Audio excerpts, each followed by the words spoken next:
I'm learning a great deal about discipline, and it really isn't this like super daunting, like super conclusion that I've got to. It's really just do less. You know what I'm saying? Like, man, I've been so stuck in the perfectionist headspace for so long, especially with me doing like creative things and being like a creative entrepreneur and stuff like that. There was a certain point in time where I literally got paid for the amount of detail I put into things, right? Um, and now that I'm in a space where my intellect is what's getting me paid, my ability to heal, my ability to impact, my ability to bring value is what's getting me paid. And it's no longer the fact that I'm perfect. It's really just like opening up my perspective of different avenues and different things that I could do. Like before, like there's reasons why we don't have a lot of videos in public places and stuff like that. Because I was carrying around a big ass camera, professional mics and stuff like that, and it was just scaring everybody, and it was scaring me too.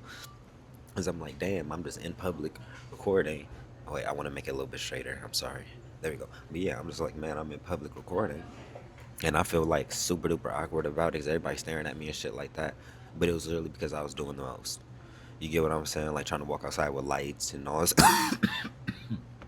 Oh my god. But trying to walk outside with lights and all this other type of stuff. Now, granted, it's fun, right? It's really cool when you get a dope shot, right? But then when you get into content creation, you realize you got to do that shit again tomorrow. So unless you got enough energy and enough creativity to find new shots, new locations, and light each one of those spots every day on top of the creative, actually being on the camera and doing what you need to do, that shit is difficult. Like it's so much easier to just like go live your life. Like, do you feel me? Go live your life, and then pull up the camera when you can. Pull up the camera when it's like I'm not gonna say convenient, but like convenient. You get what I'm saying? When you have a thought or you have the energy over you where you're like, oh, I want to create or I want to go get in the bag, that's when you go do it. But yeah, and then I guess we could start a little bit transitioning because I think these videos is gonna be like my little daily rambling sessions with you guys. I feel like my short form content is where I, of course, impact, I heal. That's the back end of the business. That's the back end of all my reach, basically, and stuff like that as of now, right? But I think my YouTube page just needs to be a place where I can vent and get my thoughts off, and feel at peace with myself. Not have to feel like I have to perform. Even though my short form clips, that doesn't necessarily feel like I'm performing, right? But I'm aware of who I'm talking to, right? And since I have a 95% women audience, I love you guys. You guys are literally blessings, by the way. But I have to learn. You get what I'm saying? I have to make sure that I'm on my tip. I have to make sure that in my relationships, I'm not moving from no insecure shit. I'm holding myself accountable, letting my woman hold me accountable. Um, I have to like meet a certain standard in order to do what I do on that side. So that comes down to discipline. Like every day, you got to get some type of working out in. I got to film daily. I got to take calls daily. I got to promote myself daily. I got to help people daily. These are daily like disciplines. This is like spiritual hygiene. If you're trying to start any type of spiritual business or like e-commerce or anything online and you're selling like a let's say you're even trying to sell like a product and it's like a spiritual thing, like you're doing some type of reiki or like sound baths and stuff like that, you have to do a lot of spiritual cleansing and a lot of spiritual work. um, I've been making content for a very long time, but it wasn't until I really dug down deep into my spirit and got to a point where I was like, I don't give a fuck, just being blatant, because like it felt like everybody turned their back on me, to the point where I was like, you know what, I'm just gonna go all in. um, and yet something else I want to add too. If you're getting into social media and shit like that, you need to know what you're getting into social media for. You get what I'm saying? Like, if you're trying to eventually sell a product, you get what I'm saying, a book, clothes, music, like you're trying to bring that traction and that attention to somewhere else, short form is the way to go. Like start on TikTok, start on Instagram. I know they tell you Instagram doesn't have a good algorithm, but yes, it does, especially once you have a community built up. Yes, it does, right? So do short form because that's the fastest way to garner attention. Like if you wanted to, the highest possibility of you going from 0 to 30,000, the quick, like let's say like a month, you have the highest possibility of doing that on Instagram and TikTok, maybe Facebook. You get what I'm saying? Short form content's the way to go. And since you're getting all of that traction, since you're getting all of those views up front, you literally just send it straight to the back end of the product because you just need traffic, right? And that's one route. But let's say you want to get into content and you literally just want to be a content creator. You literally just want to be able to post videos and make money from your content. Oh, those chakra. You feel me? But yeah, let's say you just want to go that route. Then you need to be looking into platforms like YouTube, right? You need to be looking into maybe TikTok if you can get into the creator fund, but I wouldn't bank on it because I'm be honest with you, they tanked my numbers literally like the first month. I was about to have a skyrocketing month on TikTok. Man, but then I guess they knew that I was breaking the cheat code and they literally made my RPMs go to zero halfway through the month, and I was like, whoa, what is happening? Because I was still going viral and everything. It blew me. It blew me. I'm not gonna lie. TikTok ain't never been the same since they did that shit. But um, Snapchat is one, right? Now I know that Snapchat comes under like a short form thing, but if you have a lot of followers, if you get a lot of followers and a lot of people over on Snapchat, man, they're cashing people out. And I don't think a lot of people know this about Facebook, right? You can get paid immediately on Facebook. Immediately. You don't need a certain follower count. You don't need certain view, none of that. Just literally make an account.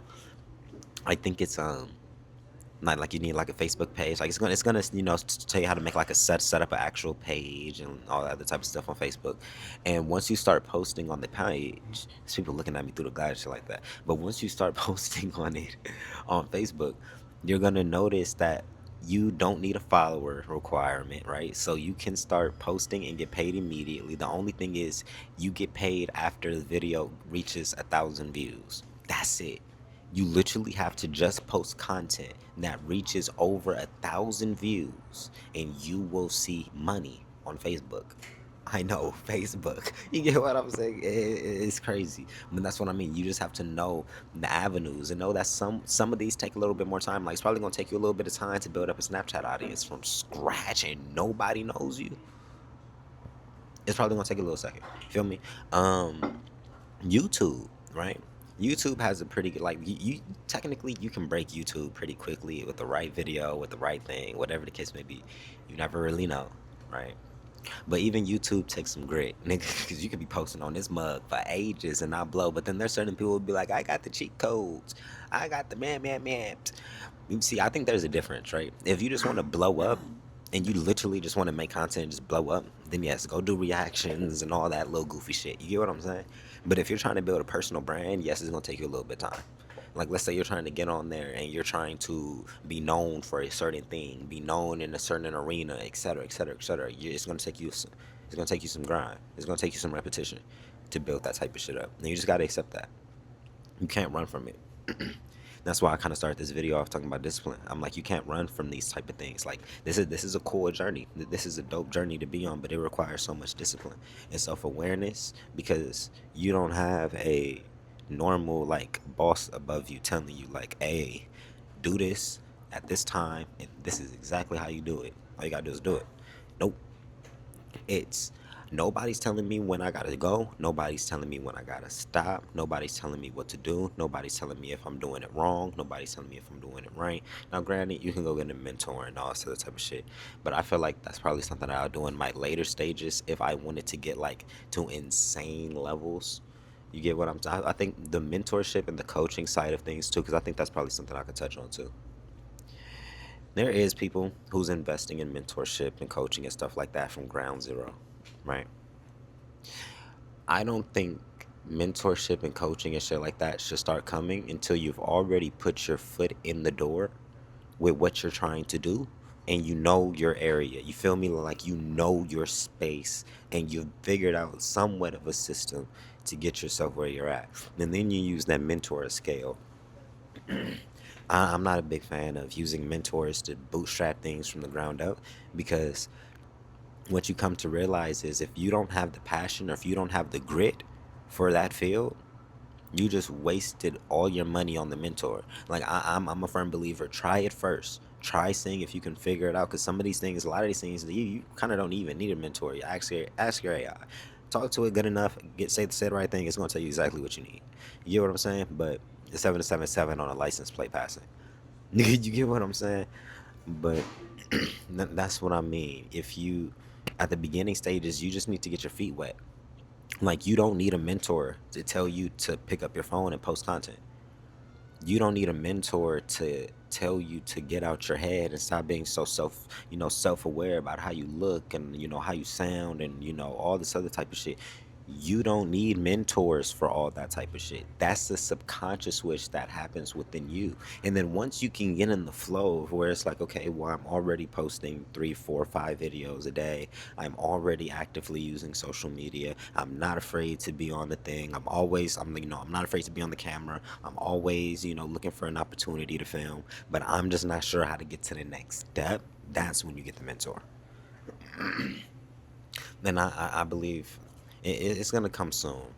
Um, but like I said, I'm in the space where I just need to put the work in.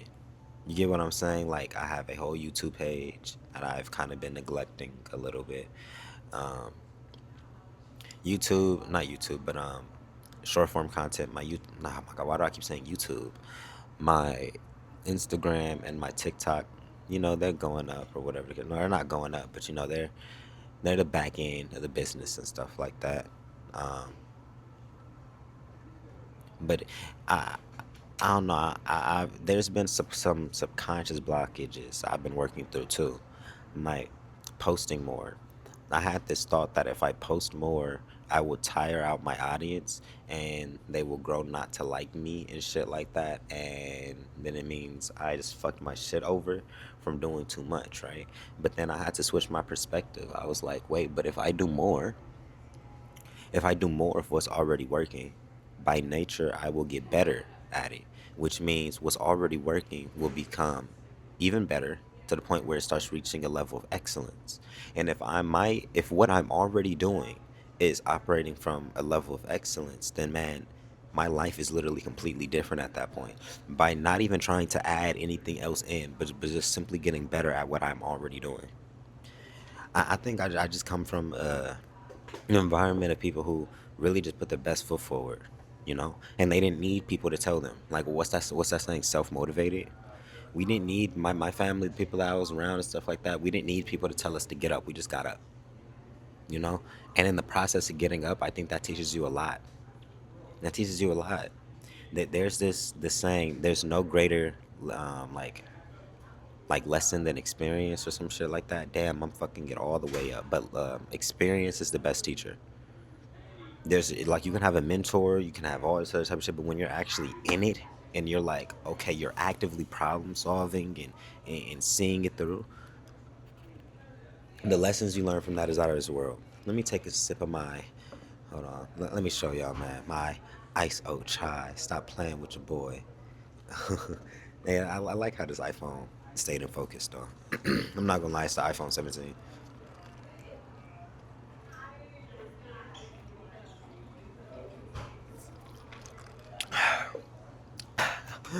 Boy, I could fuck some chai up. Oh my god. But yeah, I think the last thing I actually just want to talk about in this little rant, right? These one-on-one calls I've been taking with y'all, man. I can't sit here and act like y'all aren't dictating a great amount of my days. You feel me? I spend a lot of time talking to y'all, interacting with you guys, and you guys have showed me a lot, right? we always talk about narcissism and stuff like that, right? There's courses, there's therapists, there's all these things talking about narcissists, right? But when I had this many women come out of the blue, all saying, "Hey, I've went through that. Hey, I understand you. Hey, this is real." It's kind of like that saying where it's like you got to see it to believe it. It's kind of like that, At first, I thought, what I was witnessing, with the women around me and stuff like that, and all the trauma, I thought it was because of my environment, right? I'm like, okay, I stay in LA, so maybe that's why, granted, this isn't the best place and all this other type of shit. But then as time started going along, and I started getting people from England, people from Africa, you get what I'm saying? People from South America, just like random places of the world calling in. It's like, nah, nigga, we going through it too. We feel it. It was like, oh, and it's actually been raising my self-esteem and my confidence in myself, being able to help these women, giving these women a place to be vulnerable and a place to cry and express themselves. It's something I can't explain, because you can tell some of these women haven't had that in a very long time, and they've been just so bruised and damaged by society, for their family, the people they talk to, that they start self-destructing and self-sabotaging a lot of things on accident because they're scared. um, I've talked to young and old. They've all been going through the same thing: the lack of boundaries, not knowing how to put themselves first, not knowing when enough is enough, you know staying loyal to a man off the sake of loyalty, not trust, love, vulnerability, intimacy, just off the fact that they said that they were going to be loyal. And then, it starts messing you up when you start getting on calls with women, and you start hearing them say, the only thing I ever wanted to be in life was a mom. All I wanted to do in life was, have a family. And then they get put in predicaments where nothing in their life is working, because that's all they gave their energy to was a dude. Then that dude fall through. It's like, ooh, you left her with nothing because she gave it all to you. You know, before I switch my attention to women, you always hear about men talk about these stories. You always hear about men say, she divorced me, she took all my stuff, she was only with me for money and everything. But we didn't hear enough stories about how the women was going through these things. We didn't hear enough about how the queens were being affected by these type of men and the shit that they were having to deal with. And that's equally as important as the men's standpoint. So it actually baffles me sometimes when I start seeing men get triggered by my content and like arguing with me, because I'm like, if I was to be telling you what I'm telling her, would you be mad at me? No, you would be saying I'm a real ass nigga, but since I'm helping her and I'm not helping you, you say I'm picking sides. Why can't we just help who needs to be helped? I have a certain audience, and other people have an audience of other people. I'm helping the people who are coming to me. And I guess certain men don't see that. They're so packed onto their trauma that they think it's just them. They be thinking like y'all don't be going through the ringer too. And instead of looking at you guys and asking, well, what's your perspective? What's your side? And then where's the middle ground so we can actually understand each other? They rely solely on their own perspectives, which is clouded by their trauma, and they push you guys away. And then they call you guys bitchy and annoying and all that type of shit when you simply come running back. I don't know. That it's a whole dynamic. I've been saying. I've It's been a lot. Um, it's a heavy energy, because it's people's. This is real life, Like this is trauma. This is like heartbreak. This is grief. This is a rewiring of people's psyches and people's minds. But when I tell you that I felt a lot of the emotions that these women have felt, and I've gotten out of it to the point where I can look at women on these calls and I could be like, she's gonna get through it really quick. Like I can damn near look at the woman and pinpoint exactly where she's at in the journey and exactly what she needs to do to move forward because it's like I was you. I was you. So yeah. With that being said, man, I love y'all.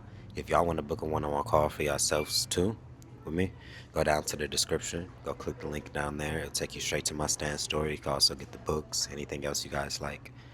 And you guys can also go down to the comments and comment down different topics, different questions and stuff like that that you guys want to ask me. You know, let's get this YouTube page kind of engaging and fun and stuff like that. But yeah, man, I'm about to enjoy my chai, man, and then journal, man, and then go about my day, man.